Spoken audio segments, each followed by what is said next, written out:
Welcome. Hi. Welcome to Dr. Witch Feminist Tarot, a production of Feminist Thug, a Patreon. So Feminist Thug, Patreon / Feminist Thug. And we are asking the question tonight, what is next for feminists and queers in the new era of 2020? So thinking not only what's next, but what maybe a better way to say it is, what is the vision for 2020?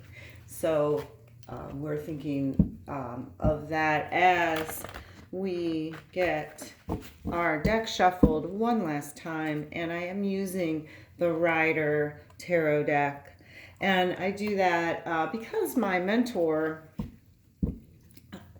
recommended it. It is the classic, and we'll be talking more over the episodes and throughout the series as I learn more and more about this amazing tool, this amazing game, as it were, of cards. We'll be learning more about its history, which, like so many things, is connected to Egypt, among other places. But for now, welcome. I am also informed by the Postmodern Tarot, and that is from 1993, I believe. It was published by Brian Williams, not, if you watch television still, not the reporter, but Brian Williams, the postmodern scholar. So I also have to credit him for my learning. First introduced me to tarot in the early 1990s. So welcome. So we're asking again the question, what is up for feminists and queers in 2020? What might our vision be? How can we see that vision through? So here we go. I'm starting right from the top. Well shuffled deck. Taking a breath. The Three of Pentacles.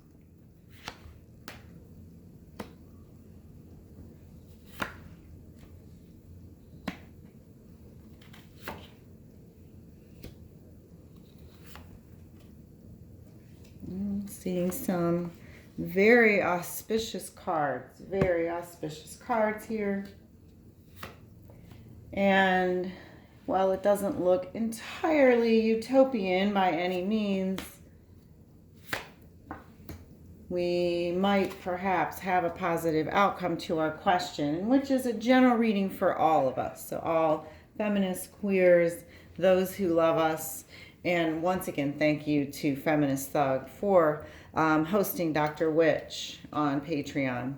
So tonight, you're getting sort of an overview here in episode 1 of the tarot, as I am still learning it. I'm still a student of it, still an apprentice of it. Again, I am a doctor and a witch. So my mentor, who I respect immensely, my elder, who I respect immensely, did allow me to be a reader of the cards in a public way.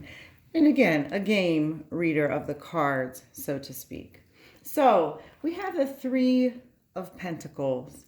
And the Three of Pentacles is in a very important position for us. It is the now, so to speak, of the moment. It shows the situation you find yourself in. And this is at the moment now of laying the cards, but it can be a particular moment in the recent past. So it might for us feel like 2019, so yesterday. But that's how we are as we ask the question. What stands in our way is the Emperor, and this is the number 4 of the major arcana. So and he was not reversed. He was in this position, which is an upright position, which means this is what lies in wait for us. So the Emperor lies in wait for us in the immediate future. That which will eminently cross our path, Brian Williams, the scholar, and not the reporter, says. This may be an obstacle in your future, or it may be a helpful impending influence. I am hoping it is a helpful impending influence. Let's root for that. So in our number 3 position is the Eight of Pentacles reversed. So Eight of Pentacles reversed. Number 3 is this is the goals that we hold and aim to the question at hand. Again, the question is, what's in it? What's up? What is the vision, or what is a doable, loving, empowered vision for 2020 for feminists, queers, and those who we love and who love us? And so we are coming as Three of Pentacles, the Emperor. The number 4 in the major arcana is an influence in one way or another. And here we have the Eight of Pentacles reversed. And again, that is representing the goals and aims we have in regard to the question. So sort of what we're thinking, right, as we sit in this space. The 4th card is number 4. And this is, again, a very interesting image. When you see this image of the Page of Wands, card number 7, 7 of Wands. He is a very hardworking individual, someone who is a peasant, very industrious. So he is one in this position here who is in the way back. So what is informing the question historically? So here we have sort of the idea of things above, and then the history of things. What's informing the question? Number 5 is another card that is beautiful visually. Is a card of water and fluidity and birth and reproduction and sexuality and newness.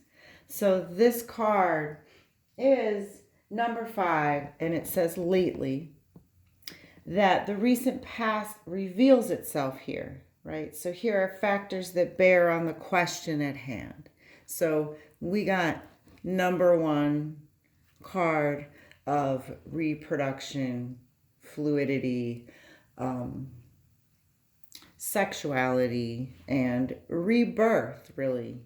So an excellent card to get for this position of number 5, where we've been lately. So I think it's true. Here we are. Someone with a PhD, a doctorate, reading tarot. It's because we really are seeking new methods of understanding the world.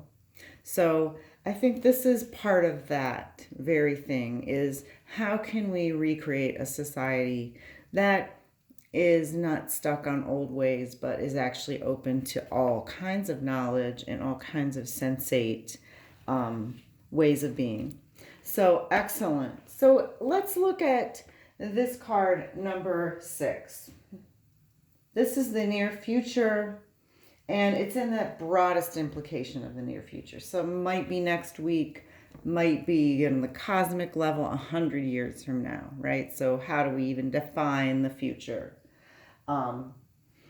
This card unites with card 2, so these two are very important in a scary way, which you'll see in a moment, to map the future direction. Okay. Tower, I mean, this, for so many of us who were cognizant of the world in 2001, this card really resonates and still resonates with so many of us, not just for that event, obviously, but metaphorically as well. So let's look at that in a moment. So this, again, to just summarize what we're looking at, is here's our present, here's us, here's what's standing right in front of us. And then these are all the forces that are informing our question, and showing a force that's working with our adversary or our friend. And again, Tower. So number 7, this is, they say this is you, so us. Here we are, 4 of Pentacles. Right? Take a look. We'll talk more deeply about it later, but just take a look. And then the scene. So what is the atmosphere of this moment, 2020? I'm talking to you at around 7 p.m. on the first day of the new year. 2020 is no longer hindsight. This is the card, the King of Wands, that represents that moment. So we are going to talk about that in a bit. So hold for that.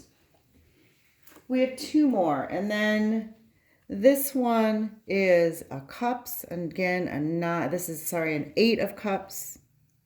And I love this image for its sort of retreat. So again, cups is about water and rebirth and growth and sexuality. But here is an individual retreating into sort of their own self, perhaps in a remote area. And this looks like it could even be a Scottish landscape, right? So here's someone retreating despite the wealth, sexuality, the productivity or reproductivity that they're experiencing. So we're going to find out in a moment how that refers to our inner situation, right? We feel like we've got all the choices and we have a lot of the tools in place.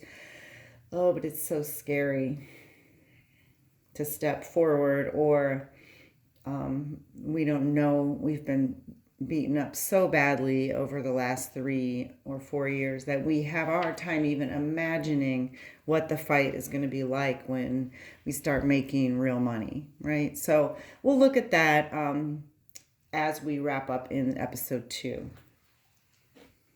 Lastly, the payoff. And here we have the King of Swords. So King of Swords, this is the final result. It appears in the 10th and final card, the culmination of all the other cards. This last card completes the story set out by all the others. So if we had to really pay attention to a card, it is this one. It tells us kind of the outcome of our big question, which is what's next for us? So how can feminists and queers move forward in 2020 with clear 2020 vision? So that is all for now. Episode 2, which I hope you'll subscribe to, is below. You just click the subscribe thing. No biggie. I don't care if it's $1. I'm just trying to use my PhD in ways that help people understand the world in a better way, and to use my skills as a feminist teacher and gender studies scholar to imbue these cards with the history that they deserve. And the understanding of that history. And as my students will tell you, I do teach the real history. So thanks for now. Dr. Witch signing off. Happy New Year. 2020 is no longer hindsight. Thank you, Feminist Thug.